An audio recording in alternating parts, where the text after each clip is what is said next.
村民们用稻草编织成一条条草绳，将草绳绑在车轮上当作防滑链。结冰湿滑的路面上，只能借助这样简陋的方式来提升一丝丝的安全性。他们是骑着摩托返乡的打工人，1350公里的回家路，5天4夜的风雨兼程，只为奔赴自己深爱的那片土地。10万返乡摩友，铁骑护航，每看一遍，总还是会热泪盈眶。摔倒在了冰面上，却不觉得疼痛，因为能见到雪的地方就快到家了。汪正年老家住在贵州石阡，一年都在广东肇庆做着倒水泥的小工，一个月能有2000块的收入。为了省钱，他打算骑摩托回家过年，两口子往返可以省下1000多块。临近出发，汪正年和哥哥姐夫正在检查车况，随着车上音响传出震耳欲聋的喜庆音乐，一行3车5人正式踏上了回家之路。骑着摩托只能走国道省道，这一路会发生什么意外，一行人谁也说不准，但却也阻止不了他们想要回家的决心。在加油站加满油后，没开出去多远，妻子彭双琴就有些不适应了，帽子上的绒毛吹在脸上，让她呼吸不畅。在路过收费站时，需要2元的过路费。汪正年拿出一张100元大钞，收费员见没有零钱，直接大手一挥放行。在离开肇庆行驶了没多远，汪正年感觉坐在后面的妻子要睡着了，他赶忙靠边停下来叫醒妻子。他看得出妻子已经是咬牙硬撑，回家的路才刚刚开始，他很担心妻子吃不消。出了广东，往后的路会更加困难。一行人冻得实在受不了，停下来活动手脚，短暂休息一番，便又急忙开始赶路。2011年智能手机还未普及，没有导航，他们只能看着路牌来确定路线。此时天色已晚，他们在路边找了一家饭店，为了省钱，5个人开了一间双床房。反正我们开一间房，你就不要管我们几个人住就可以了。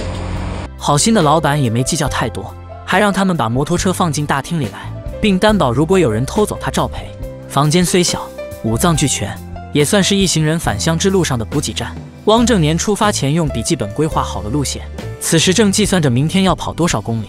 第二天天还未亮，他们就早早出发了。能见度低加上双向车道，他们只能慢慢行驶。天亮后，他们驶进了一条县道，此时路况良好加上车少，汪正年将车速提了一些。猝不及防间，路上窜出一条狗，汪正年不敢减速，直接开了过去。到了加油站，他们找服务员索要了一些塑料袋套在腿上，可以大大减少透风。即使是下雨时，也要抓紧赶路，因为谁也不知道什么时候会停雨。随风飘扬的雨披也基本起不到作用。双向会车的车道上穿过马路时，姐夫的车倒在了马路中间，一个人根本扶不起来。这条回家之路，只有齐心协力才能抵达终点。在休息时，他们捡起一些干树叶点燃，可以烤火取暖。有人结伴，这趟旅程便也觉得没那么苦了。再次出发行驶在路上，汪正年突然感觉车子跑不动了，检查发现轮胎扎了钉子，找地方补胎后才重新上路。为了赶上落下的进度，他们趁夜赶路，但车子又在半路熄火了，他们又用绳子拉着前进，折腾到大半夜才找到一个旅馆休息。原来妻子彭双琴已经怀孕3个月了，连续3天的颠簸赶路让她没有一点胃口。休息一夜后，汪正年又开着大喇叭上路了。此时一路已经有了浓厚的年味，路两边也能看见积雪。他们进入了湖南地界，中午停下来在一家农家菜馆休息。母亲在电话那头告诉汪正年，等他回来杀年猪，长途加慢油。汪正年没说2句就抓紧挂掉了电话。一个简单的火锅加些白菜，虽然并不丰盛，但又让他们充满了能量。越接近家乡，气温越低，路面结上了厚厚的冰，汪正年只能推着车走。天黑后的路况更加复杂，这一路也在没有可供休息的旅馆，他们只能彻夜赶路。湿冷的天气让拿电话的手都不断颤抖，衣服上也结上了厚厚的霜，头盔风挡也被冰糊住。短暂休整后，他们向路上的老乡问路，终于听到了熟悉的乡音。3个小时就能到石阡县城了。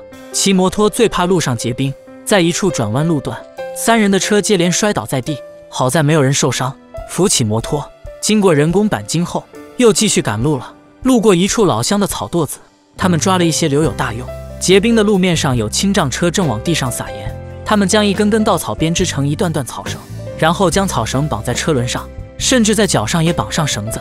前方的路是到家前最后的挑战。汪正年脚撑着地慢慢往前，到了结冰更厚的路段，彭双琴只能下车步行。汪正年将车停好后，又转过头来接妻子，关心地问她摔着没有。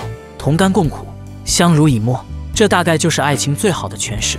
终于抵达石阡县，看到家乡快速发展的变化，返乡的游子几乎快要认不出来。